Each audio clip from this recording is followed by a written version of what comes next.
तरीके के हार्मोन है, एक मेम्ब्रेन में देखने को मिलेगा और एक अंदर की तरफ देखने को मिलेगा। ये 4 हार्मोन्स हमें जो है वो देखने को मिलते हैं एंड इन सबको हम क्या बोलते हैं, कैटाकोलामाइन। तो यार सबसे पहले ध्यान से देखो कौन से अलग अलग से हार्मोन रहते हैं। एक होता है आपका peptide, polypeptide and protein hormone, फिर एक आता है आपका स्टेरॉइड, फिर होता है आपका आइडोथायरोनिन, फिर एक होता है आपका अमाइनो एसिड डेरिवेटिव्स। ये हार्मोन्स जो रहते हैं हमारी एंडोक्राइन ग्लैंड्स में रहते हैं, ठीक है। ये जो हार्मोन्स रहते हैं एंडोक्राइन ग्लैंड्स में रहते हैं और इसमें कोई भी डक्ट नहीं होती। ये जो हार्मोन है टारगेटेड जगह पे गया, रिसेप्टर्स पे जाने के बाद फाइनली इसने वो चीज बताई जो ये एक्चुअली करता है। Very important structure of the adrenal gland. तो वेरी इंपॉर्टेंट हाइपरग्लाइसीमिया, आईएमपी पहले ही लिख लो। तो हाइपरग्लाइसीमिया में क्या होता है भाई, मैं पहले ही बता दे रही हूँ, ये आईएमपी है ना, कंफ्यूज मत होना, ठीक है। तो आपको पता रहना चाहिए।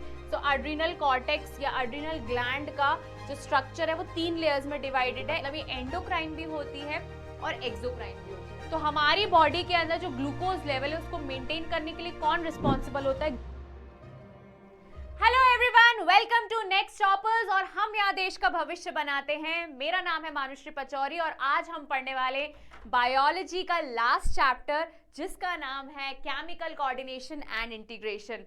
तो यार चलते चलते गाड़ी लास्ट चैप्टर तक आ ही गई है ना। कहाँ से शुरू किया था और फाइनली आज हम खत्म करने वाली स्टेज पे हैं। This is the last chapter of your biology. तो हाँ बच्चों, सबसे पहले तो ये जान लो कि इस चैप्टर में हमें अगेन सेम चीज जो हमेशा मैं बोलती हूँ कि 10th स्टैंडर्ड में तुमने जो चीज पढ़ी है वही चीज तुम्हें यहाँ पढ़नी है। यस, हार्मोन्स के बारे में। हार्मोन्स के बारे में तुम लोगों ने कंट्रोल एंड कोऑर्डिनेशन वाले चैप्टर में एंडोक्राइन ग्लैंड्स के बारे में, उनमें जो हार्मोन्स होते हैं उसके बारे में तुम ऑलरेडी पढ़ चुके हो, ठीक है। बस यहाँ पे इतना है ना कि उनके बारे में थोड़ा सा डिटेल में डिस्कस करना है और एक तरीके से तुम्हारा रिवीजन भी हो जाएगा बच्चों, ठीक है। तो यार ये स्टार्ट करते। तो सबसे पहले मैंने लास्ट चैप्टर में आपको ये बताया था कि यार कोऑर्डिनेशन होना बहुत जरूरी है ना। तो हमने बहुत सारी चीजें डिस्कस करी थी। अलग अलग तरीके से हम ये बात करें कि यार उस चैप्टर में हमने ब्रेन के बारे में डिस्कस किया, स्पाइनल कॉर्ड के बारे में डिस्कस किया, जो मेजरली हमारे लिए सबसे इंपॉर्टेंट होते। लेकिन हाँ, गुस्सा आ रहा है, प्यार आ रहा है, बहुत तेज चिड़चिड़ाहट हो रही है, ठीक है यार हटाओ, डर लग रहा है, कि ये सारी चीजें किसके कारण होती है? हार्मोन्स के कारण, ठीक है। मतलब ऐसा होता है यूजुअली कि यार तुम्हें कभी कभी ऐसा होता है कि तुम जिसके साथ रहते हो, है ना, जो तुम्हारी पसंदीदा लड़की है या लड़का है ना, स्पेशली लड़कियों में ये चीज ज्यादा होती है। भाई कुछ बुरा मत मानना, ये चीज मेरे साथ भी होती है कि यार एकदम से कोई इंसान अच्छा लगता है और एकदम से उस इंसान पे इतना गुस्सा आता है कि एकदम मार ही दो उसको, है ना, एकदम चिड़चिड़ाहट होती है। फिर हम एक्सपेक्टेशंस भी बहुत रखते हैं कि यार इसको ऐसा नहीं ऐसा करना चाहिए था, अगर ऐसा कर दिया तो मेरे हिसाब से क्यों नहीं किया, इसने अपने हिसाब से किया है। ये सारी चीजें ना हमारे अंदर बहुत ज्यादा होती है, इनफैक्ट लड़कों में भी होती है, बट वो कभी जताते कभी नहीं जताते, ठीक है। तो यार ये सारी चीजें किसके कारण होती है? तुम लोगों को मूड स्विंग्स हो रहे हैं, ये बिकॉज ऑफ हार्मोन्स होता है, ठीक है। तो जो हार्मोन्स रहते हैं वो क्या होते हैं? केमिकल सब्सटेंस है जो हमारे ब्लड स्ट्रीम में फ्लो करते हैं बच्चों, जिसके कारण हमें प्यार आता है, हमें बहुत तेजी से गुस्सा आता है। मतलब इतना तेजी से गुस्सा आता है ना कि उस टाइम पे समझ नहीं आता क्या करना है ना। सारी चीजें, आप हंस रहे हो, हैप्पी हार्मोन्स, आपको गुस्सा आ रहा है या फिर आपको कभी किसी चीज से डर लग रहा है, नींद आ रही है, ये सारी चीजें किसके कारण होते हैं? हार्मोन्स के कारण, ठीक है। तो डिस्कस करते हैं वन बाय वन। तो सबसे पहले तो ये जानो यार ये हार्मोन्स होते कहाँ हैं, है ना। तो ये हार्मोन्स जो रहते हैं हमारी एंडोक्राइन ग्लैंड्स में रहते हैं, ठीक है। ये जो हार्मोन्स रहते हैं एंडोक्राइन ग्लैंड्स में रहते हैं और इसमें कोई भी डक्ट नहीं होती। इसको अपन इसलिए क्या बोलते हैं? डक्टलेस ग्लैंड बोलते हैं। मतलब डक्ट ऐसा स्ट्रक्चर होता है ना। जैसे मान लो कि एसी है, एसी का भी डक्ट होता है, सिर्फ लाइन टाइप आप मान लो, पाइप जैसा कुछ मान लो। तो इसमें वो चीज नहीं होती है, किसमें? आपके एंडोक्राइन में। तो एंडोक्राइन ग्लैंड्स को बच्चों हम क्या बोलते हैं? डक्टलेस ग्लैंड्स बोलते हैं, ठीक है। हाँ, इनमें एक केमिकल सीक्रेट होता है जिसको हमने बोला है हार्मोन्स। तो हार्मोन्स क्या है? एक नॉन न्यूट्रिएंट केमिकल है बच्चों, जो कि हमारी बॉडी के अंदर प्रेजेंट होता है और ये क्या करता है? सीधा फिर उसके साथ कहाँ जाता है? हमारे ब्लड स्ट्रीम में फ्लो करता है ये, ठीक है। तो आपको ये चीज समझ में आ गई कि हमारे हार्मोन्स जो रहते हैं वो बेसिकली रिस्पॉन्सिबल रहते हैं हमारे एक्शंस के, ठीक है। अभी तक तो हमने बस स्टार्टिंग में यही पढ़ा ना कि पेड़ के बारे में, पौधों के बारे में, ठीक है। हमने डाइजेशन पढ़ लिया, है ना, हमने रेस्पिरेशन पढ़ लिया, सर्कुलेशन पढ़ लिया, एक्सक्रीशन, लोकोमोशन सब पढ़ लिया, लेकिन मैम मेन बात तो करी नहीं ना कि जो फीलिंग्स आती हैं या जो अंदर से ऐसा कुछ तो भी अलग अलग सा लगता है, या फिर हम बोल सकते हैं कि हमारे सेक्स हार्मोन्स भी मैच्योर हो रहे हैं, ठीक है, ये किसके कारण हो रहे हैं? तो that is all because of the chemicals जो हमारी बॉडी में सिक्रीट होता है, ठीक है। तो एग्जाम्पल्स की मैं बात करूं तो यार एग्जाम्पल्स में देख लेते हैं सबसे पहले अपन कि एंडोक्राइन के एग्जाम्पल्स क्या क्या हो सकते हैं ग्लैंड में। पिट्यूटरी ग्लैंड हो गया, थायराइड, पैराथायराइड, ठीक है, एड्रीनल, पैनक्रिया, गोनाड्स, गोनाड्स में आपका क्या आ जाता है, ओवरीज एंड टेस्टिस, पीनियल, ये सारी चीजें जो है किस में आ जाती हैं, हमारे एंडोक्राइन ग्लैंड्स में, मतलब जिसके बारे में बच्चों हम पढ़ने वाले हैं, ठीक है। इसमें थाइमस वगैरह भी होगा, ठीक है। तो वन बाय वन हम हर चीज पढ़ेंगे, जैसे कि पहला हो गया आपका हाइपोथैलेमस हो गया, फिर दूसरा आपका क्या हो गया, पिट्यूटरी, थायराइड, पैराथायराइड, फिर थाइमस, पैनक्रियाज, एड्रीनल, फिर नीचे आप देख रहे हो टेस्टिस, ये मेल में होता है बच्चों, ओवरीज जो कि फीमेल में देखने को मिलता है ना। यही सारी चीजें, मतलब मैंने एक तरीके से, पीनियल भी है यहाँ पे। तो ये जो है ये क्या है बच्चों, ओवरव्यू है आपके चैप्टर का, है ना। ये क्या है बच्चों, ओवरव्यू है कि मतलब ये पूरी चीजें हमें इस चैप्टर में पढ़नी है। बहुत इंटरेस्टिंग चैप्टर है, मैं बता रही हूँ, बहुत मजा आ जाएगा। चलो, तो सबसे पहले हम डिस्कस करते हैं हाइपोथैलेमस के बारे में, ठीक है। तो हाइपोथैलेमस के बारे में हम बोले कि भाई हाइपोथैलेमस, जिसको हमने मास्टर एंडोक्राइन ग्लैंड बोला है, ठीक है। तो सबसे पहले तो इसको आप लोग नोट डाउन करो, फिर आगे बढ़ते हैं। चलो, अब पढ़ते हैं हाइपोथैलेमस के बारे में। तो यार हाइपोथैलेमस को सुपर मास्टर एंडोक्राइन ग्लैंड बोला गया है, क्यों? क्योंकि ये क्या रेगुलेट करता है, पिट्यूटरी ग्लैंड्स को, ठीक है। तो यहाँ पे आप देखो कि हाइपोथैलेमस जो रहता है वो कहाँ देखने को मिलता है, हमारे फोर ब्रेन में, ये हमें पहले से ही पता है बच्चों, ठीक है। प्लस अगर मैं इसकी बात करूं तो ये इसके पास क्या रहता है, न्यूरोसिक्रीटरी सेल्स रहता है, कभी कभी हो जाता है फंबल, ठीक है। तो वो क्या करता है, हार्मोन्स को प्रोड्यूस करता है, ठीक है। तो यहाँ पे आप देख रहे हो कि इसका मेन काम क्या रहता है कि regulation and synthesis of secretion of the pituitary glands, ठीक है। तो जितने भी पिट्यूटरी ग्लैंड्स के सिक्रीशंस रहते हैं उसको क्या करता है बच्चों, ये रेगुलेशन का काम करता है। फिर यार ये दो टाइप के होते हैं, पहला होता है रिलीजिंग, दूसरा होता है इनहिबिटिंग। तो रिलीजिंग का मेन काम क्या रहता है कि कोई भी चीज को स्टिमुलेट करना, मतलब बढ़ाने का, ठीक है। और जो इनहिबिटिंग रहता है वो कोई भी चीज को कम करने का काम करता है। जैसे कि एग्जांपल की बात करूं, गोनाडोट्रोपिन हार्मोन्स की मैं बात कर सकती हूँ, जो गोनाड से रिलेटेड है, टेस्टिस, ओवरीज। और ये क्या करता है, यहाँ पे एक हार्मोन है जिसका नाम क्या है, सोमैटोस्टैटिन हार्मोन्स, जो क्या करता है, ग्रोथ हार्मोन को इनहिबिट करता है, ठीक है।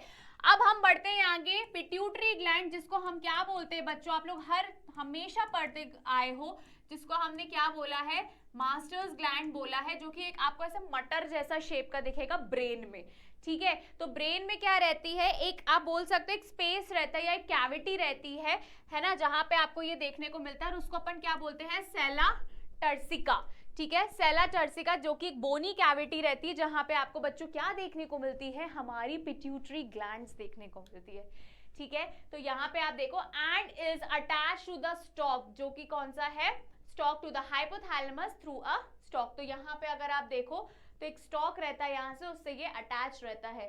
So this is the overview. ये क्या है, ओवरव्यू है आपके किसका, पिट्यूटरी ग्लैंड का। तो दो पार्ट्स में डिवाइड है, वेरी इंपॉर्टेंट है ना, एंटीरियर एंड पोस्टीरियर। एंटीरियर मतलब कि फ्रंट वाला, पोस्टीरियर मतलब कि पीछे वाला। तो दो जो पार्ट्स में डिवाइडेड है हमारी पिट्यूटरी ग्लैंड, है ना, याद रखना ये चीज, ठीक है। तो जो A for anterior and A for adenohypophysis, ठीक है। तो जो एडिनोहाइपोफाइसिस है वो कौन सी पिट्यूटरी ग्लैंड होती है बच्चों, एंटीरियर, ठीक है।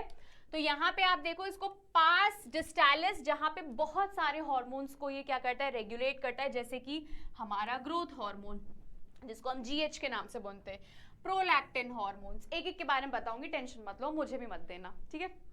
फिर आता है आपका thyroid stimulating hormone, adrenocorticotropic hormones, luteinizing hormones and follicle stimulating hormones. ये सारे हार्मोन्स तुम लोग 10th स्टैंडर्ड में डेफिनेटली पढ़ चुके, बट स्टिल हमारा काम है उसको दोबारा पढ़ना।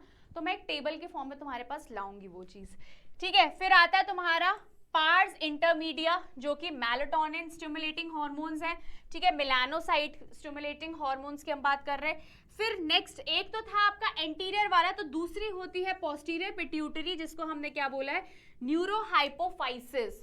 तो बच्चों ध्यान से सुनो, पिट्यूटरी ग्लैंड में दो आप बोल सकते हो डिविजन्स होते हैं, एक आगे का तो एक पीछे का। आगे के बोलते हैं एंटीरियर, पीछे को बोलते हैं पोस्टीरियर। समझ में आ गया? आगे वाले को हमने क्या बोला, एडिनोहाइपोफाइसिस, जहां पे ये सारे हार्मोन्स देखने को मिलते हैं।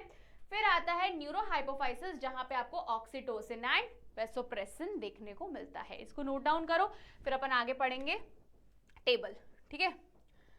चलो, तो अब यहाँ पे टेबल कुछ ऐसा है कि यहाँ पे एक एक मैंने हार्मोन्स के नाम लिख दिए, ठीक है, एक एक मैंने हार्मोन्स के नाम लिख दिए। पहला है ग्रोथ हार्मोन, नाम से ही समझ में आ रहा है जो हमारी ग्रोथ के लिए रिस्पॉन्सिबल है, ठीक है। लेकिन कभी ऐसा देखा है कि बहुत लंबा इंसान दिख गया हो, कभी ऐसा देखा है ये बहुत छोटा इंसान देखा हो, बौना, या फिर कभी ऐसा देखा है कि यार एज के पहले ही आपको कुछ अलग ही देखने को मिल गया, ठीक है, मिडिल एज में। तो सबसे पहले तो ये ध्यान में रखो कि ये जो ग्रोथ हार्मोन है दैट रेगुलेट्स द ग्रोथ, है ना, ह्यूमंस में, मतलब हमारे अंदर क्या कर रहा है, ग्रोथ के लिए रिस्पॉन्सिबल है, ठीक है। मान लो अगर ये बहुत ज्यादा सीक्रेट हो रहा है, ये हार्मोन बहुत ज्यादा किसी के अंदर देखने को मिला है, तो ये खंबे जैसा इंसान देखने को मिलता है, ठीक है। उस खंबे जैसे इंसान को हम क्या बोलते हैं, ऐसे बोल मत देना, बहुत गंदा लगेगा, प्लीज ऐसे मत बोलना, बट मैं बता रही हूँ, उसको हम बोलते हैं जिजाइंटिज्म, बड़ा इंसान एकदम। लेकिन वहीं पे अगर मुझे बहुत ही छोटू सा एक इंसान दिख गया, है ना, ऐसे ऐसे देख के मैं बात कर रही हूँ, उसको मैं क्या बोलूंगी, ड्वार्फिज्म, बहुत छोटा है वो। लेकिन अगर मिडिल एज में ही ये सीक्रेट हो रहा है, एक्सेसिव ग्रोथ हार्मोन्स जो है कुछ ज्यादा ही सीक्रेट हो रहा है मिडिल एज में, तब हम उसको बोलेंगे एक्रोमेगली, ठीक है। एक्रोमेगली कब बोलेंगे कि मिडिल एज में ही ये हार्मोन कुछ ज्यादा ही सीक्रेट हो रहा है, कुछ ज्यादा ही लंबा नहीं हो गया, ऐसे बोलते हैं ना अपन, तब। फिर प्रोलैक्टिन, यार ये जो हार्मोन्स है जिसको हमने क्या बोला, प्रोलैक्टिन, ये क्या मदर्स में देखने को मिलता है, ठीक है। ये हार्मोन्स कहाँ देखने को मिलता है बच्चों, मदर्स में देखने को मिलता है, जहां पे आप क्या देखते हो कि उनकी जो मेमोरी ग्लैंड्स है ना, वो क्या बनाना शुरू करती है, मिल्क, ठीक है। मेमोरी ग्लैंड्स, जहां से जब एक मदर बर्थ देती है बच्चों को, तब उनकी मेमोरी ग्लैंड्स में क्या देखने को मिलता है, फॉर्मेशन ऑफ मिल्क, ठीक है। मैं अब फिर उसके बाद थायराइड स्टिमुलेटिंग हार्मोन, जिसको हम TSH के नाम से जानते हैं, that stimulate the synthesis and secretion of thyroid hormone, जो थायराइड हार्मोन का सिक्रीशन करता है और स्टिमुलेशन करता है, सिक्रीशन एंड सिंथेसिस। फिर आता है एड्रीनोकॉर्टिकोट्रोफिक हार्मोन, जिसको हम ACTH के नाम से जानते हैं, जो क्या करता है, that synthesis and secrete the glucocorticoid from the adrenal cortex. पढ़ेंगे, जब हम अड्रीनल के बारे में पढ़ेंगे तब डेफिनेटली ये चीज आएगी समझ में। फिर आता है आपका क्या, ल्यूटिनाइजिंग हार्मोन, जिसको हम LH के नाम से जानते हैं। तो ये क्या करता है, stimulates the synthesis and secretion of androgen. Androgen आपने सुना होगा, है ना, एंड्रोजन जो है वो मेल में हमें देखने को मिलता है बच्चों, ठीक है। तो ये क्या करता है, synthesis and secretion of androgen from testis in male, male में ही होती है टेस्टिस, तो वहां पे ये क्या करता है, एंड्रोजन का सिक्रीशन और सिंथेसिस करता है, और वही चीज जो रहता है स्पर्मेटोजेनेसिस के लिए रिस्पॉन्सिबल होता है, मतलब स्पर्म को बनाने के लिए रिस्पॉन्सिबल रहता है, ठीक है, मेल में। अगर मैं बात करती हूँ फीमेल की, तो ये किस लिए रिस्पॉन्सिबल रहती है, it induce the ovulation off fully matured follicle and maintain the corpus luteum, ठीक है। Next is follicle stimulating hormones. तो फॉलिकल स्टिमुलेटिंग हार्मोन्स अगर मैं फीमेल की बात करूं, तो ये क्या रिस्पॉन्सिबल रहती है, stimulate growth and development of ovarian follicle. जो ओवेरियन फॉलिकल रहता है फीमेल्स में, आपने पढ़ा होगा यार, फीमेल रिप्रोडक्टिव सिस्टम आपको पता होगा, ठीक है, तो उसके लिए रिस्पॉन्सिबल रहती है, और मेल में अगेन स्पर्मेटोजेनेसिस के लिए ये FSH रिस्पॉन्सिबल होता है। फिर आता है मिलानोसाइट। तो यार मिलानोसाइट मतलब कि पिगमेंटेशन, कलर, हमारा जो कलर है ना उसके लिए, ठीक है। तो act as a melanocyte cell present in the skin and regulate the pigmentation, ठीक है। तो ये हमारे लिए कलर के लिए रिस्पॉन्सिबल, हमारा जो कलर है ना, that is all because of the melanocyte stimulating hormones. फिर ऑक्सीटोसिन, अगेन ऑक्सीटोसिन वही सेम चीज है जहां हमने प्रोलैक्टिन में पढ़ा था। It regulates the uterine contraction at the time of child birth, है ना, यूट्राइन के यूट्रस के जो कॉन्ट्रैक्शन रहता है उसके लिए रिस्पॉन्सिबल रहता है, and milk ejection from the memory gland. Last is the vasopressin, जिसको हम एंटी डायूरेटिक हार्मोन बोलते हैं यार। ये जो टॉपिक है ये मैंने आपको ऑलरेडी जब हम किडनी के बारे में पढ़ रहे थे मैंने बताया था। तो यार ये क्या काम करता है, स्टिमुलेट मतलब बढ़ाता है रीएब्जॉर्प्शन किसका, पानी का रीएब्जॉर्प्शन एंड इलेक्ट्रोलाइट्स का। क्यों, ताकि वाटर जो रहेगा वो रिड्यूस हो जाए, एंड हेंस वाटर रिड्यूस्ड, जिसके कारण जो रहेगा आप कंटिन्यूस जो है यूरिन नहीं जाओगे, ठीक है, डायूरेसिस जिसकी हम बात करते हैं, ठीक है। तो यहाँ पे क्या बोला गया कि एंटी डायूरेटिक हार्मोन किस लिए रिस्पॉन्सिबल होता है कि यार आप पूरे टाइम वॉशरूम में ना बैठे रहो, ठीक है। तो उसके लिए वेसोप्रेसिन का होना बहुत जरूरी है बच्चों, इसको नोट डाउन करो फिर अपन आगे बढ़ेंगे। इसको वाटर लॉस रिड्यूस कर लो, ठीक है, water loss reduce through urine भी लिख सकते हो, उसको प्रॉपर लिख लो, ठीक है। चलो अब आगे बढ़ते हैं अपन, है ना। चलो अब थायराइड ग्लैंड, तो थायराइड ग्लैंड तो तुम लोग को पता है यार, हमें कुछ यहाँ देखने को मिलती है थोरैसिक में, ये हम ऑलरेडी डिस्कस कर चुके। तो थायराइड ग्लैंड में दो लोब्स होते हैं, एक राइट लोब और एक लेफ्ट लोब, और जिससे कनेक्टेड रहता है उसको हम क्या बोलते हैं, इस्थेमस, ठीक है। और यहाँ पे जो रहता है आपका बच्चों थायराइड ग्लैंड रहता है। तो यार थायराइड ग्लैंड जो रहता है वो आपको मेजरली हम ये बोलते हैं कि यार एक हार्मोन सिक्रीट करता है जिसको हम क्या बोलते हैं, थायरॉक्सिन, ठीक है। तो यहाँ पे आप देखो thyroid gland consist of two lobes contacted each other through the isthmus, and thyroid gland is composed of the follicle and the stromal tissue। ये दो चीजों से composed होता है ये, और इसमें दो हार्मोन्स रहते हैं, एक होता है टेट्राआइडोथायरोनिन जिसको हम थायरॉक्सिन, जिसको हम T4 के नाम से जानते हैं, और T3 के नाम से, दैट इज इसको ट्राइआइडोथायरोनिन के नाम से भी जानते हैं, सो T3 एंड T4, ठीक है। सो आयोडीन जो रहता है वो बहुत ज्यादा इंपॉर्टेंट रहता है हमारे थायराइड ग्लैंड के लिए, तभी हम जो नमक खाते हैं वो आयोडाइज नमक खाते हैं ताकि हमारा एकदम सब अच्छा रहे, ठीक है। चलो तो यहाँ पे आप देखो दैट रेगुलेट्स, अब इसके फंक्शंस क्या रहते हैं, इट रेगुलेट्स द BMR, तो बेसल मेटाबॉलिक रेट को ये रेगुलेट करके रखता है, ठीक है। अब ये क्या करता है, RBC का फॉर्मेशन करता है, प्लस मेटाबॉलिज्म में हेल्प करता है, जैसे कार्बोहाइड्रेट, प्रोटीन्स एंड फैट्स, और हमारी बॉडी में ये इलेक्ट्रोलाइट्स को भी मेंटेन करता है। So everything is connected. अभी अपन यहाँ से शुरू करके यहाँ पे आए, ठीक है। तो अब देखो यहाँ पे थायरोकैल्सिटोनिन, तो यार ये क्या करता है ना, तो हमारी बॉडी में, है ना, हमारी बॉडी में कैल्शियम का और फॉस्फोरस का जो कंसंट्रेशन है या जो लेवल है उसको ये क्या करता है, लोअर।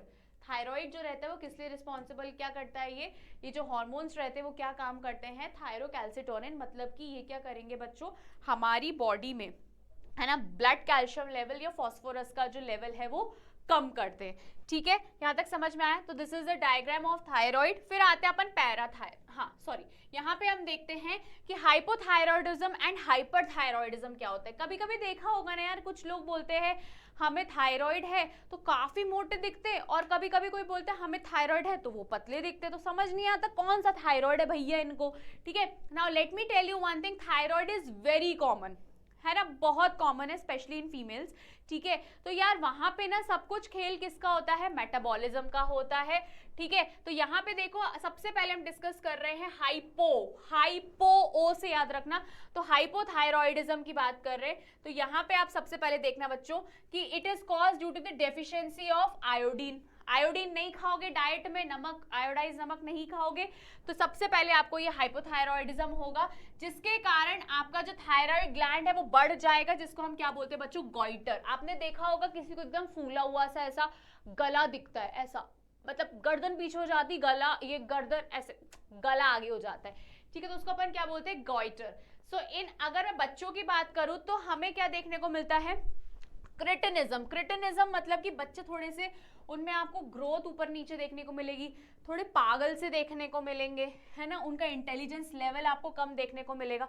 इनफैक्ट वो गूंगे बहरे भी दिखते हैं, मतलब होते हैं, ठीक है। आपको एबनॉर्मल स्किन, गूंगे बहरे, अगर उन बच्चों को अगर हाइपोथायरॉयडिज्म है ना, तो ये जो डेफ म्यूटिज्म का मतलब होता है गूंगा बहरा, ठीक है। लेकिन अगर बात करूं बच्चों हाइपर ज्यादा, ठीक है, हाइपर थायरॉइडिज्म की, तो that cause due to the increase rate of synthesis and secretion of thyroid hormone, so it results in the exophthalmic goiter, that means आप बोल सकते हो कि यहाँ पे, मैं सच बता रही हूँ, ऐसे लोगों को आप देखोगे ना लिटरली डर जाओगे, उनका थायराइड तो बढ़ा रहता ही है ग्लैंड, लेकिन उनकी आंखें एकदम बड़ी बड़ी सी रहती, बहुत बड़ी बड़ी सी, सच में, ठीक है।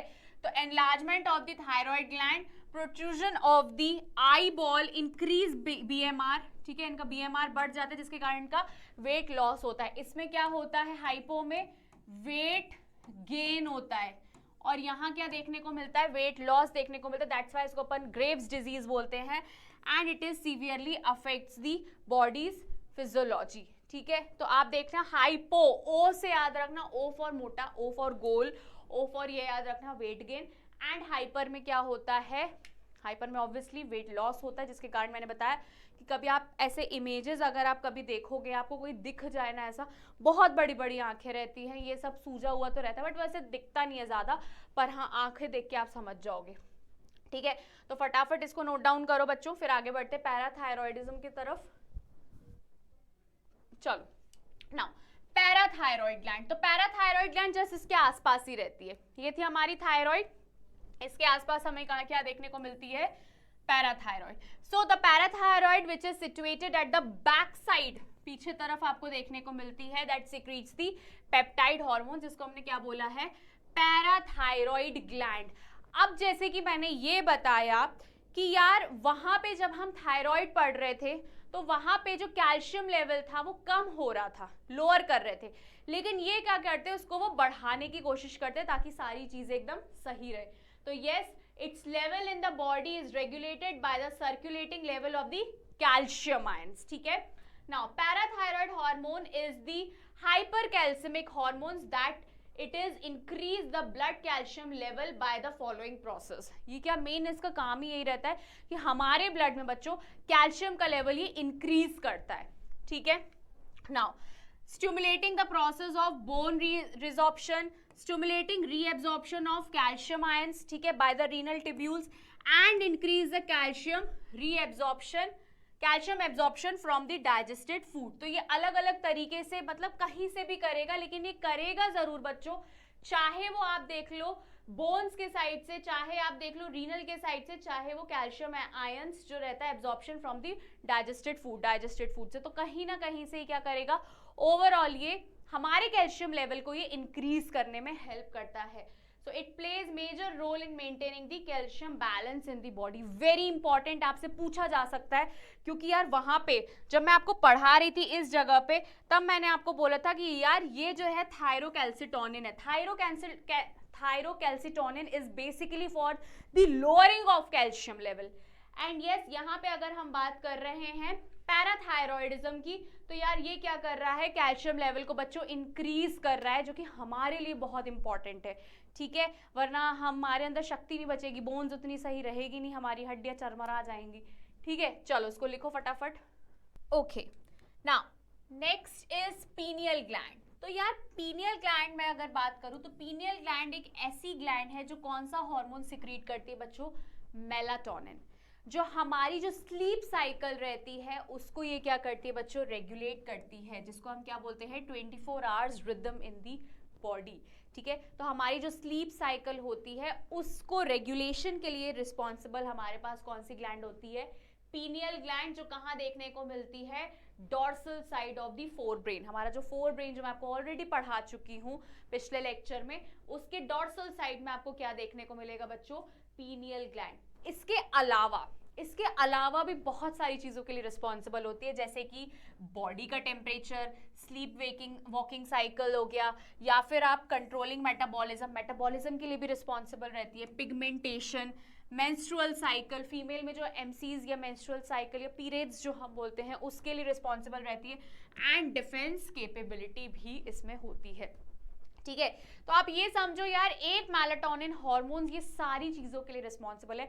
बट आपसे कोई मेजरली पूछे तो आपको यही बोलना है यार कि ये जो रहता है सबसे पहले स्लीप साइकिल के लिए रिस्पॉन्सिबल होता है, ठीक है। कौन सा, आपका मेलाटोनिन हार्मोन, जो कौन सी ग्लैंड सीक्रेट करती है, पीनियल ग्लैंड।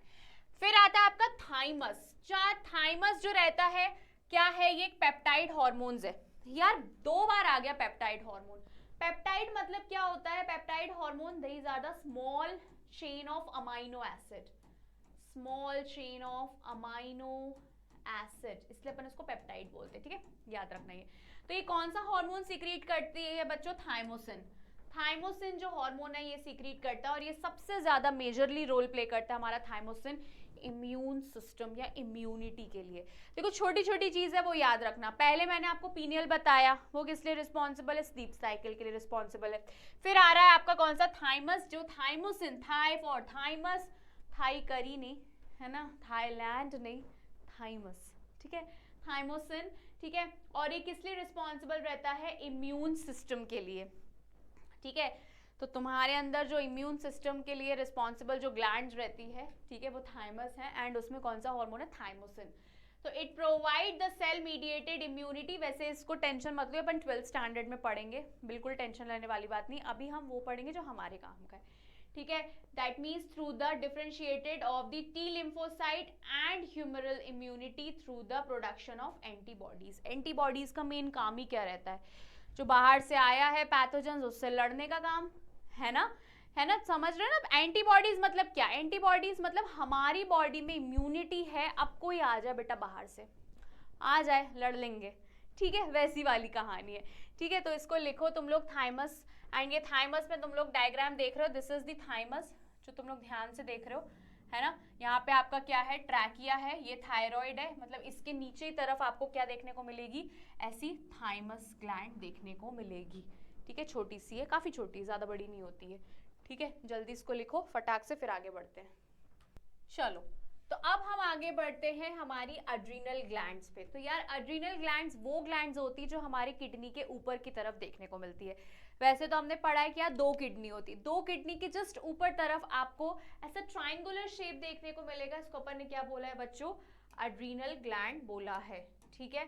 तो यार एड्रिनल ग्लैंड की मैं बात करूं तो यार बाहर वाला पोर्शन जो है वो एड्रिनल कॉर्टेक्स है, और अंदर वाला जो है वो मेड्यूला है। ये अपन ने किडनी में भी पढ़ रखा है, ठीक है। तो यार ये कौन कौन से टाइप्स के अगर आप देखोगे तो बाहर साइड मैंने जैसे कि आपको बताया दैट इज मेड्यूला, और सॉरी अंदर की साइड मेड्यूला, और बाहर की तरफ जो है वो कॉर्टेक्स देखने को मिलती है। तो यार ये कौन कौन से हार्मोन सीक्रेट करती है, एड्रेनालिन, वेरी इंपॉर्टेंट, एपिनेफ्रिन, फिर उसके बाद नॉर एपिनेफ्रिन, नॉर एड्रेनालिन, ठीक है। ये 4 हार्मोन्स हमें जो है वो देखने को मिलते हैं, एंड इन सबको हम क्या बोलते हैं, कैटाकोलामाइंस। तो कैटाकोलामाइंस वो हार्मोन्स है बच्चों, जब फिजिकली या इमोशनली आप रहते हो स्ट्रेस में, तब वो चीज जो है ये वाला कैटाकोलामाइन हार्मोन्स जो है वो प्रोड्यूस होता है या सिक्रीट होता है, ठीक है। तो जैसे कभी तुमने किसी को देख लिया, तुम्हारी गर्लफ्रेंड को किसी दूसरे बंदे के साथ देख लिया जिसे तुम बहुत चाहते हो, ऐसा होता है कि ऐसा नहीं होना चाहिए पर वो हो गया,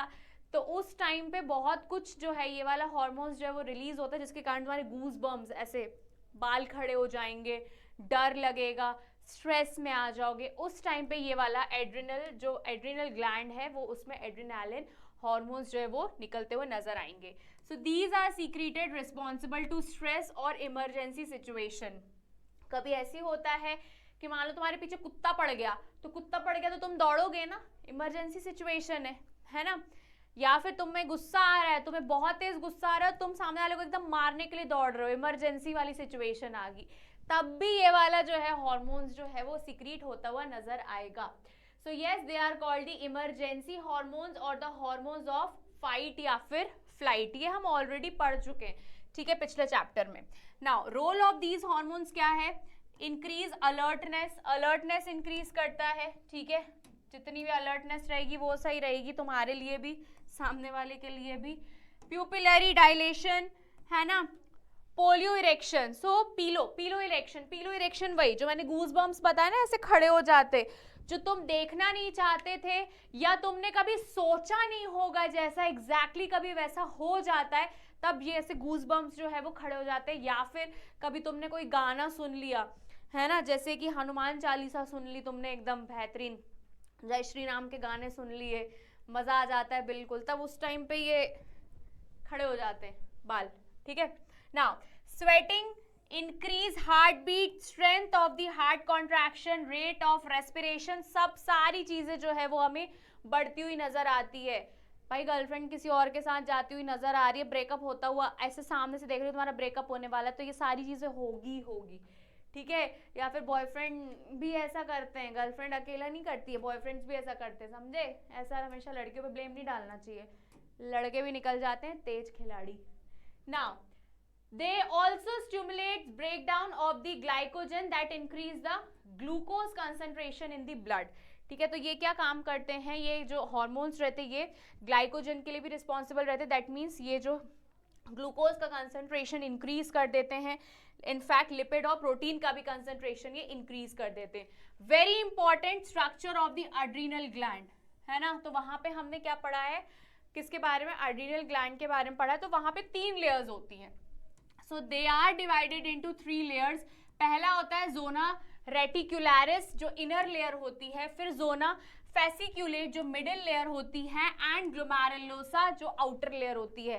भाई मैं पहले ही बता दे रही हूँ ये IMP है ना, कंफ्यूज मत होना, ठीक है। तो आपको पता रहना चाहिए। सो एड्रीनल कॉर्टेक्स या एड्रीनल ग्लैंड का जो स्ट्रक्चर है वो 3 लेयर्स में डिवाइडेड है, inner, middle and outer.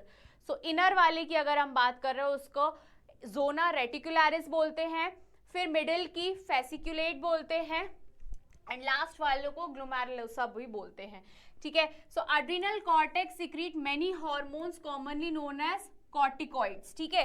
So corticoid very important hormone जो आपको याद रहना चाहिए। वैसे तो देखो एड्रीनल कॉर्टेक्स बहुत सारे हार्मोन्स रिलीज करते हैं, जैसे कि अभी हमने ये सारी चीजें अभी हमने एक एक करके पढ़ी, ठीक है, लेकिन इसके अलावा भी कॉर्टिकॉइड्स रिलीज करता है, ठीक है। मैंने आपको एक वर्ड बताया था अभी जस्ट कुछ स्लाइड पहले, ग्लूकोकॉर्टिकॉइड, है ना।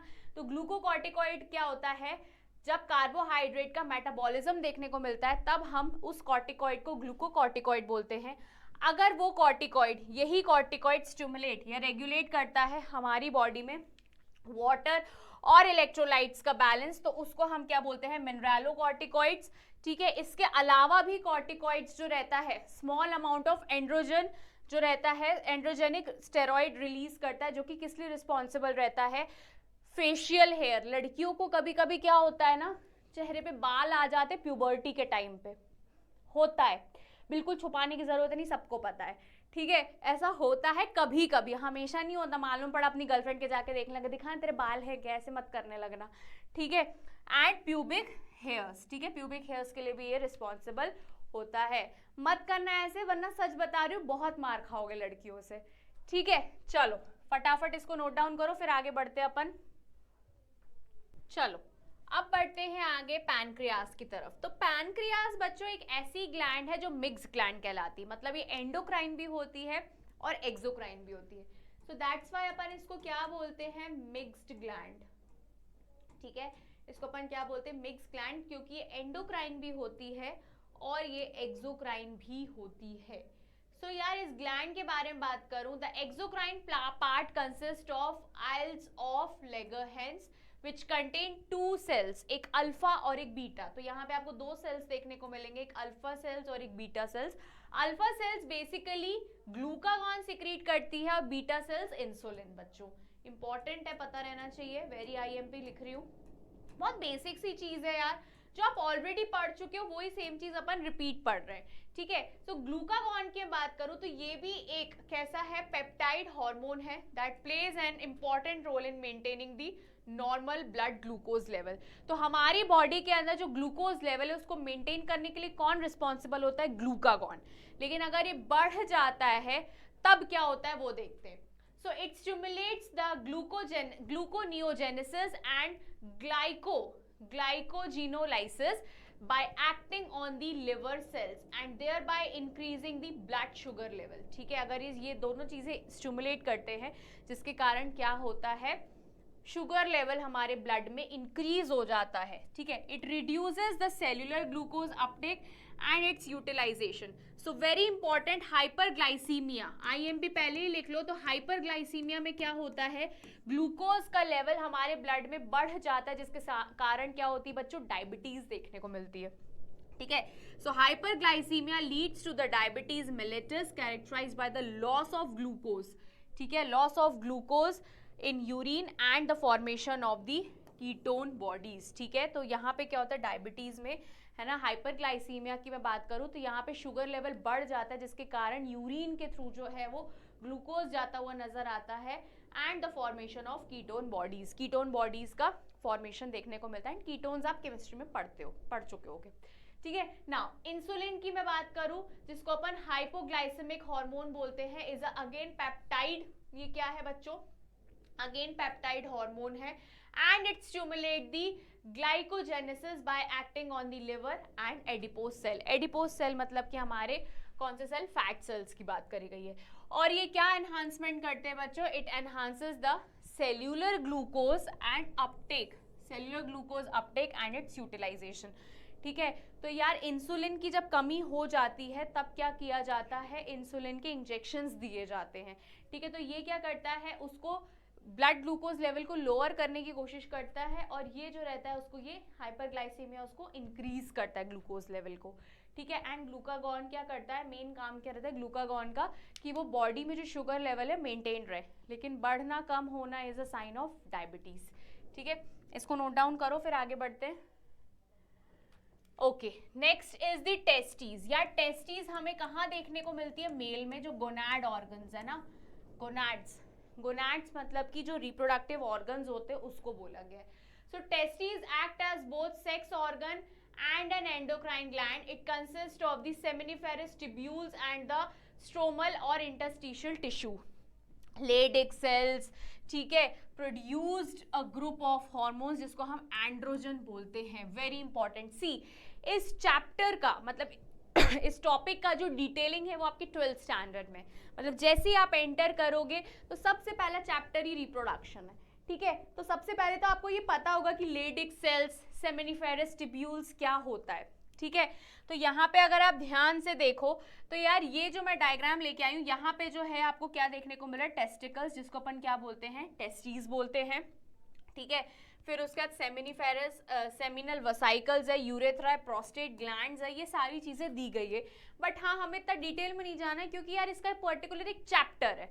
ठीक है, तो यहाँ पे बस आपको इतना पता होना चाहिए कि टेस्टिस कौन सा हार्मोन प्रोड्यूस करता है, एंड्रोजन, फॉर एग्जांपल टेस्टोस्टेरोन। हाँ, अब एंड्रोजन जो रहता है हार्मोन, वो कौन सा हार्मोन सिक्रीट करता है, टेस्टोस्टेरोन। ठीक है, तो ध्यान से देखना, एंड्रोजन स्टिमुलेट्स दी स्पर्मेटोजेनेसिस मतलब स्पर्म का फॉर्मेशन एंड मस्कुलर ग्रोथ, मतलब ये आदमियों में बात चल रही है, growth of facial and the axillary hair, aggressiveness, गुस्सा आता है, लो पिच, थोड़ी आवाज तुम लोग की कम रहती है, and it facilitates the maturation of the male accessory sex organs जैसे कि एपिडिडाइमस, वास डिफरेंस हो गया, seminiferous vesicle, prostate gland and urethra.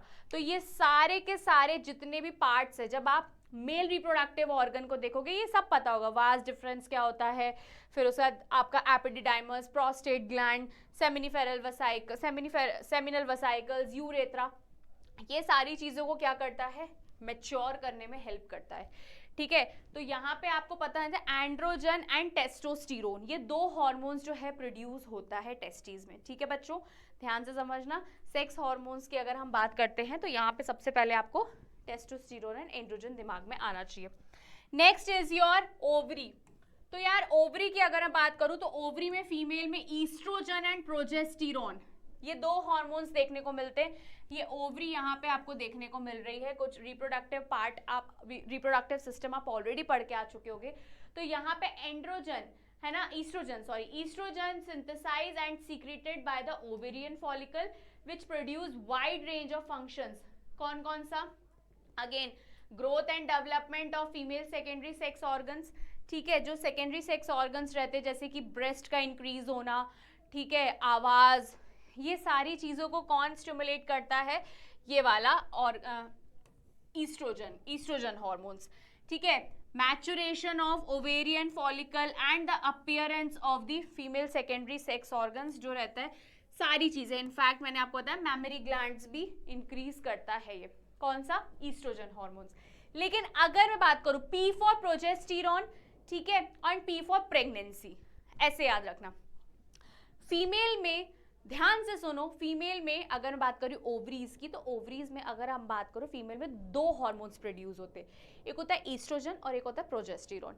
Oestrogen सारी सेकेंडरी ग्रोथ के लिए रिस्पॉन्सिबल रहती है। सेकेंडरी ग्रोथ कब देखने को मिलती है बच्चों? प्यूबर्टी के बाद, मतलब मेंस्ट्रुएशन साइकिल उनकी जब स्टार्ट हो जाती है, ठीक है, उसके बाद उनकी बॉडी में बहुत चेंजेस देखने को मिलता है, ठीक है। जैसे कि आप बोल लो कि उनके शोल्डर्स, है ना, शोल्डर्स ब्रॉड देखने को मिलेगा, ठीक है, मेमोरी ग्लैंड्स आ जाएगी, उनकी आवाज़ चेंज हो जाएगी, ठीक है। फिर आप बोल सकते हो प्यूबिक हेयर्स आ जाते हैं, मतलब रिप्रोडक्टिव पार्ट में हेयर्स, अंडर आर्म पिट्स आ जाते हैं, अंडर आर्म्स में हेयर्स आ जाते हैं। तो ये सारी चीज़ें बच्चों फीमेल्स में हम कहाँ बोलते हैं? Secondary growth. लड़कों में भी होता है, आवाज़ कम हो जाती है, उनके भी शोल्डर्स में चेंजेस आता है, चेस्ट इंक्रीज हो जाता है, ठीक है। तो ये सारी, इनफैक्ट उनमें भी बाल, हेयर, मुस्टैचेस, दाढ़ी वाड़ी सब आ जाती है, तो उनकी सेकेंडरी ग्रोथ ऐसे होती है, ठीक है। तो यहाँ पे हम बात कर रहे हैं प्रोजेस्टेरोन की। तो progesterone support the pregnancy and act on the memory gland and stimulate the formation of alveoli and facilitate the milk secretion. तो यार ये प्रेगनेंसी के टाइम पे ये वाला हार्मोन वर्क करता है, प्लस मिल्क का सिक्रीशन, जैसे हमने अभी पढ़ा था थोड़ा टाइम पहले प्रोलैक्टिन के बारे में, ऑक्सीटोसिन के बारे में, तो यहाँ पे भी प्रोजेस्टेरोन का मेजर रोल होता है, किसमें? मिल्क के सिक्रीशन में, ठीक है, इनफैक्ट मेमोरी ग्लैंड्स में भी, ठीक है। तो इसको फटाफट नोट डाउन करो, फिर आगे बढ़ते हैं। चलो, तो यार ये तो थे हमारे हार्मोन्स, है ना। अब हम पढ़ते हैं कि इसके अलावा और कहाँ कहाँ हमें हार्मोन्स देखने को मिलते हैं। यार हमने हार्ट पढ़ लिया, हमने डाइजेस्टिव सिस्टम पढ़ लिया, इनफैक्ट हमने किडनी भी पढ़ लिया, बट हमने हार्मोन्स के बारे में थोड़ा बहुत तो डिस्कस किया ही है, बट ठीक है, एक बार और यहाँ पे पढ़ते हैं। तो सबसे पहले मैं हार्ट की बात करती हूँ। तो हमारे हार्ट में जो एट्रियल वॉल्स रहती है हमारे हार्ट में, that secretes the peptide hormone, जिसका नाम क्या है? ANF, आर्ट्रियल नाट्रियूरेटिक फैक्टर, ठीक है, जो क्या काम करता है? That decreases the blood pressure through the dilation of the blood vessels. जब ब्लड वेसल्स डायलेशन होती है तब वहां पे ब्लड प्रेशर को ही कम करता है। किडनी में कौन सा हार्मोन्स देखने को मिलता है? इरिथ्रोपोइटिन, जो किस लिए रिस्पॉन्सिबल रहता है? हमारे आरबीसीज को बनाने के लिए, उसको स्टिमुलेट करता है ये। गैस्ट्रोइंटेस्टाइनल ट्रैक्ट, GIT, जिसको हम GIT बोलते हैं यार, गैस्ट्रोइंटेस्टाइनल ट्रैक्ट, यार तुमने पढ़ा ही होगा क्या? GIT में बहुत सारे हार्मोन्स रहते हैं जो डाइजेशन में हेल्प करते हैं। तो सबसे पहले कौन सा हार्मोन है आपका? गैस्ट्रिन। और ये गैस्ट्रिन क्या सिक्रीट करता है? हाइड्रोक्लोरिक एसिड एंड पेप्सिनोजन या फिर पेप्सिन। तो यार हाइड्रोक्लोरिक एसिड का तो काम हमें पता है, बैक्टीरिया को किल करना, प्लस ये डाइजेशन में हेल्प करता है, ठीक है। फिर जो पेप्सिनोजन या फिर पेप्सिन की हम बात करते हैं, तो ये क्या करता है? Secretion of the bicarbonates and the water. In fact ये क्या काम, एक और चीज इसका काम रहता है, that is break down of the protein, है ना। तो दैट्स वाई अपन बोलते हैं ना कि पेट में पार्शियल, मतलब स्टमक में पार्शियल डाइजेशन देखने को मिलता है। फिर आता है क्या? कॉलीसाइटोकाइनिन। सो कॉलीसाइटोकाइनिन कहाँ देखने को मिलता है बच्चों? पैनक्रियाज में, secretion of that stimulate the secretion of pancreatic enzymes and the bile juices and gastric inhibitory peptides, जिसको हम GIP बोलते हैं, जो क्या काम करता है? इनहिबिट, मतलब कम करता है गैस्ट्रिक सिक्रीशन एंड मोबिलिटी को। सो ये क्या है? ये सारे बहुत अलग अलग हार्मोन्स हैं जो हमारे डिफरेंट ऑर्गन्स में भी देखने को मिलते हैं, अपार्ट फ्रॉम ऑल दिस हम जो बात कर रहे हैं एंडोक्राइन की, ठीक है। अब यार इसके अलावा वेरी इंपॉर्टेंट, हमने तो पढ़ा है कि यार ये जो हार्मोन्स है ये क्या करते हैं? सीधा हो जाते जाके बाइंड, है ना, बाइंड हो जाते हैं किससे? आपके पर्टिकुलर रिसेप्टर से। जैसे तुम्हारी स्कूल में टीचर होगी, है ना, सुंदर टीचर होगी कोई, तो तुम लोग उनसे, उनका बॉन्ड अलग रहता है तुम्हारा और उनका, या फिर जब जब वो आती होगी क्लास में, ना चाह के भी एकदम बैठ जाते होगे कि नहीं यार कम से कम टीचर को देख तो लेंगे, है ना।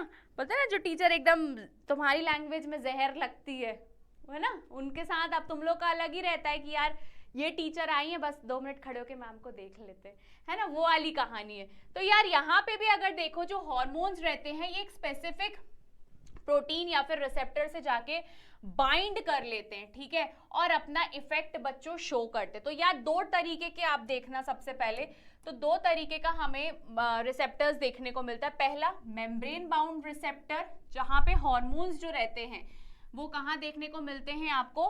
Hormones receptor present on the membrane, जो मेम्ब्रेन पे देखने को मिलते हैं रिसेप्टर। एक होता है इंट्रासेल्यूलर, जहां पे रिसेप्टर अंदर की तरफ देखने को मिलते हैं, है ना, सेल के अंदर की तरफ, मतलब टारगेटेड सेल्स। तो yes, hormone receptor complex is formed on the binding of the hormone to the receptor and receptors are specific. Specific receptors पे जाके ये हार्मोन्स क्या करेंगे, बाइंड हो जाएंगे। दो तरीके के हार्मोन है, एक मेम्ब्रेन में देखने को मिलेगा और एक अंदर की तरफ देखने को मिलेगा, ठीक है। तो या जिसको अपन क्या बोलते हैं, intracellular receptor, that means receptor present inside the targeted cell, है ना, टारगेटेड सेल्स में जाके, और एक बाहर के बाहरी जिसको अपन मेम्ब्रेन रिसेप्टर्स बोलते हैं। And this complex leads to the certain biochemical changes, है ना, जिसके कारण काफी हमें चेंजेस देखने को मिलते हैं, जिसको हम बायोकेमिकल चेंजेस बोलते हैं। तो यार सबसे पहले ध्यान से देखो कौन से अलग अलग से हार्मोन रहते हैं। एक होता है आपका peptide, polypeptide and protein hormone, फिर एक आता है आपका स्टेरॉइड, फिर होता है आपका आइडोथायरोनिन, फिर एक होता है आपका अमाइनो एसिड डेरिवेटिव्स, ठीक है। तो सबसे पहले इसको नोट डाउन करो, फिर अपन आगे बढ़ेंगे, ठीक है। तो यहाँ पे मैंने बताया पेप्टाइड, पॉलीपेप्टाइड, जिसमें तुम्हारे कौन कौन से हार्मोन्स आ जाते हैं, इंसुलिन हो गया, या फिर तुम्हारा हो गया ग्लूकागॉन हो गया, फिर उसके बाद हो सकता है इसमें तुम्हारा या फिर पिट्यूटरी ग्लैंड आ जाए, फिर उसके बाद बोल सकते हो हाइपोथैलेमस आ जाए, ये सारी चीजें इसमें आ जाती हैं। फिर स्टेरॉइड्स में तुम्हारा क्या आ सकता है बच्चों, टेस्टोस्टेरोन वगैरह आ सकता है, टेस्टोस्टेरोन आ सकता है, प्रोजेस्टेरोन वगैरह आ सकता है, ठीक है। इसमें तुम्हारा थायराइड आ सकता है, थायरॉक्सिन आ सकता है, और इसमें तुम्हारा एपिनेफ्रिन आ सकता है, एपिनेफ्रिन, ठीक है। तो ये सारी चीजें जो है, ये सारी जो है, ये जो हार्मोन्स है ना, इनमें टाइप्स ऑफ हार्मोन्स जो बताए गए हैं, इनमें सारे ये हार्मोन्स आ सकते हैं, ठीक है। तो hormones that interact with the membrane bound receptor generate second messenger, ठीक है, सेकेंड मैसेंजर जनरेट करते, दैट मीन्स वो अब वहीं के वहीं, है ना, that do not enter the target cell. तो वो जो मेम्ब्रेन के साइड पे जो अगर हार्मोन्स एक्ट कर रहे हैं तो वो टारगेटेड सेल्स में या फिर सेल्स में एंटर नहीं करेंगे। सो दे रेगुलेट दी सेल्यूलर मेटाबॉलिज्म, वो क्या करते हैं, सेल्यूलर मेटाबॉलिज्म में हेल्प करते हैं। तो यहाँ पे तुम लोग ध्यान से देखो, एक डायग्राम दिया है कि यहाँ से FSH फॉलिकल स्टिमुलेटिंग हार्मोन्स आया, रिसेप्टर से बाइंड हुआ, फिर इसने कौन सा रिस्पॉन्स दिया, generation of the secondary messenger. तो सेकेंडरी मैसेंजर कुछ भी हो सकता है, साइक्लिक AMP और CA, कैल्शियम। फिर बायोकेमिकल रिसेप्टर्स, मतलब जो भी रिस्पॉन्स हमें देखने को मिलता है, दैट इज ओवेरियन की ग्रोथ। तो ये FSH फॉलिकल स्टिमुलेटिंग हार्मोन वही तो काम करता है, ओवरी की ग्रोथ करता है। तो इनने वही बताया कि जो हार्मोन है टारगेटेड जगह पे गया, रिसेप्टर्स पे जाने के बाद फाइनली इसने वो चीज बताई जो ये एक्चुअली करता है। इसके अलावा ईस्ट्रोजन की मैं बात करती हूँ, तो पहला वाला यहाँ पे फॉलिकल स्टिमुलेटिंग हार्मोन था ईस्ट्रोजन, OES या ES से स्पेलिंग स्टार्ट हो रही है, कोई दिक्कत नहीं, सब सेम है। तो यहाँ से गया ये सीधा कहाँ, रिसेप्टर्स के साथ जाके ये बाइंड हो गया, ठीक है, रिसेप्टर के साथ बाइंड होके फिर उसके बाद इसने अपना फिजियोलॉजिकल रिस्पॉन्स दिखाया। तो यार ये इतना डिटेल में आपकी बुक में दिया नहीं गया है, बस आपको पता होना चाहिए कि दो अलग अलग टाइप के क्या होते हैं बच्चों, मैकेनिज्म देखने को मिलता है, किसका, आपके हार्मोन्स का। एक जो रहता है वो आपका मेम्ब्रेन बाउंड रिसेप्टर होता है, तो दूसरा आपका टारगेटेड सेल या फिर इंट्रासेल्यूलर हार्मोन या फिर इंट्रासेल्युलर रिसेप्टर बोलते हैं, ठीक है। तो ये चैप्टर तो काफी छोटा था, जैसा कि मैंने बताया जब ये चैप्टर स्टार्ट करने से पहले, यार इस चैप्टर में ना तुम्हें बहुत सारी चीजें ऐसी मिलेगी जो तुम्हें समझ में आएगा कि ये सारी चीजें हम जो एक्ट कर रहे हैं, है ना, जो रिएक्ट कर रहे हैं इमोशनली, गर्लफ्रेंड छोड़ के चली गई, या फिर पापा ने जबरन सुना दिया, या फिर मम्मी ने डांट दिया, मार दिया, ये सारी चीजें, है ना, किसी पे बहुत ज्यादा एकदम से प्यार आ गया है, ठीक है, ये सारी चीजें जो हो रही है that is all because of hormone, कोई पसंद आने लगा है, ठीक है, तो ये हार्मोन्स के कारण होती है, ठीक है। तो आज तुम्हें तो ये पता चल गया होगा कि यार कौन कौन से हार्मोन्स जो है वो रिस्पॉन्सिबल होते हैं, ठीक है। ये चैप्टर बहुत छोटा सा है क्योंकि यार ये 10th स्टैंडर्ड में तुम लोग ऑलरेडी पढ़ चुके हो, पर हाँ इसको हर एक चीज को थोड़ा सा डिटेल में बताया गया है। तो यार ये जो तुम्हारा फॉलिकल स्टिमुलेटिंग, ल्यूटिनाइजिंग, ये सारे हार्मोन्स को प्लीज एक बार गो थ्रू कर लेना, क्योंकि यार एक बार में पढ़ने से या सुनने से कुछ नहीं होगा, मैं तुम्हें अभी भी बोल रही हूँ, ठीक है। हमने स्टार्ट किया था फर्स्ट चैप्टर से, द लिविंग वर्ल्ड से, करते करते हम फाइनली लास्ट वाले चैप्टर में आ गए। लेकिन यार मैं आपको लास्ट में लिटरली यही बोलना चाहूंगी यार बच्चों कि सेल्फ स्टडी बहुत इंपॉर्टेंट है, सच में बहुत इंपॉर्टेंट है। मैं जब आपके टाइम पे, जब मैं, बहुत पुरानी बात है खैर ये तो, कि अगर मैं बात कर रही हूँ अपने 2012 की, ठीक है, 2012 की अगर मैं बात करूँ, तो उस टाइम पे एनसीईआरटी ना बहुत मोटी हुआ करती थी। अभी तो काफ़ी ज़्यादा टॉपिक्स रिड्यूस कर दिए गए हैं, जिसके कारण आप लोग के लिए काफ़ी ज़्यादा इजी हो गया है पढ़ना। लेकिन अगर नॉर्मल पर्सपेक्टिव से अगर आप सोचो ये चीज़, तो अल्टीमेटली सेल्फ स्टडी ही काम आती है, बाकी कुछ काम नहीं आएगा। मैं पढ़ा रही हूँ, आपने सुना, आपने नोट्स बना लिया, बहुत अच्छी बात है, ठीक है, क्योंकि आपके लिए मैं हर चैप्टर आसान ही कर रही हूँ। इनफैक्ट मैं तो चाहती हूँ कि आप रेगुलर टाइम पे मेरे वीडियोस देखो, लेकिन आपको सेल्फ स्टडी करनी बहुत ज़रूरी है, क्योंकि अगर आप सेल्फ स्टडी नहीं करोगे तो मैं बोल रही हूँ कि आपका लिंक टूटेगा, और लिंक टूटने का लास्ट में यही होगा, सब भूल जाओगे, आगे पार्ट पीछे सपाट, ठीक है। तो तुम लोग को तो यार ये बहुत स्ट्रॉन्ग पॉइंट है कि हमने अपने मन से लिया है, हमने अपनी पसंद से लिया है हमारा सब्जेक्ट, और उसी सब्जेक्ट पे प्लीज़ बहुत अच्छे से फोकस करना, ठीक है। और भी सब्जेक्ट से फोकस करने के लिए, लेकिन हम अपनी बात कर रहे हैं, हम हमारे सब्जेक्ट की बात कर रहे हैं, तो उस पर आप इतना एटलीस्ट फोकस करो कि यार इस सब्जेक्ट में मेरे कोई नंबर नहीं काट सकता, ठीक है। चलो क्वेश्चंस पे आते हैं। So what is the difference between hypothyroidism, hyperthyroidism?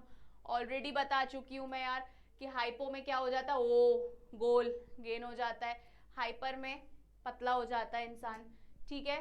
फिर on the educational trip to Uttarakhand, Ketaki and her friends observe that many local people had swollen neck. Swollen neck किसके कारण हो रहा है? Obviously because of the iodine की कमी, जिसको हमने क्या बोला है, गॉइटर। सो यहाँ पे what effect does this condition have on pregnancy? तो in the condition cause the cretinism in pregnancy due to the defective development of the fetus। यार यहाँ पे वही वाली कहानी है, तो प्रॉब्लम बता दी कि किस कारण, और उसके बाद प्रेगनेंसी पे भी अफेक्ट आ सकता है। फिर डिफरेंस बिटवीन हाइपो, ये रिपीट हो गया है, बहुत बढ़िया, ये क्वेश्चन रिपीट हो गया, ठीक है, कोई दिक्कत नहीं है। ग्रेव डिजीज किसको बोला गया है? So grave disease is an autoimmune disease जहाँ पे in which the antibodies are produced which mimic the action of the TSH, thyroid stimulating hormone, ठीक है। तो यहाँ पे मैं ऑलरेडी आपको ग्रेव डिजीज के बारे में बता चुकी हूँ, आंखें बड़ी हो जाती हैं, ठीक है, जो थायराइड ग्लैंड है वो एनलार्ज हो जाता है ना, यहाँ पे मैं ऑलरेडी डिस्कस कर चुकी हूँ बच्चों। तो वो जो टॉपिक्स हैं, सबसे पहले तो आप ये ध्यान में रखो, ये जो कुछ क्वेश्चंस हैं ये इसलिए ताकि आप प्रैक्टिस करो, बहुत सिंपल सी बात है। लेकिन कुछ चीज़ें ऐसी हैं जो मैं आपको इन बिटवीन लेक्चर बता चुकी हूँ कि यार ये चीज़ इंपॉर्टेंट है, ये चीज़ इंपॉर्टेंट, प्लीज़ उसको मत भूलना, मैं सच बता रही हूँ। क्योंकि जब आप उसको भूल जाते हो ना, तो बाद में फिर ये आता है अरे यार मैम ने बताया था, हमने ही नहीं पढ़ा, वो कंडीशन मत आने देना, ठीक है। ऐसे बहुत सारे चैप्टर्स है बच्चों जो तुम लोग 9th स्टैंडर्ड 10th स्टैंडर्ड में पढ़ते हुए आ रहे हो, जो तुम्हारे लिए काफ़ी ज़्यादा प्लस पॉइंट है कि ये वो चैप्टर्स है जो हमें पहले से ही पता है। ऑल्दो बोला जाता है 11th बहुत टफ है, ट्रस्ट मी 11th में जितने चैप्टर्स तुम्हारे 9th 10th के उतने 12th में तुम्हें देखने को नहीं मिलेंगे। I know 12th is easy, but comparatively अगर बात करूँ तो 9th और 10th के बहुत सारे चैप्टर्स ऐसे जो हमारे 11th स्टैंडर्ड में, ठीक है। तो बहुत अच्छे से एग्जाम दे के जाओ, है ना, देने जाओ एक्चुअली, है ना, ये मेरे लेक्चर्स देख के, और प्लीज सेल्फ स्टडी करो। All the best for your exams, bye bye.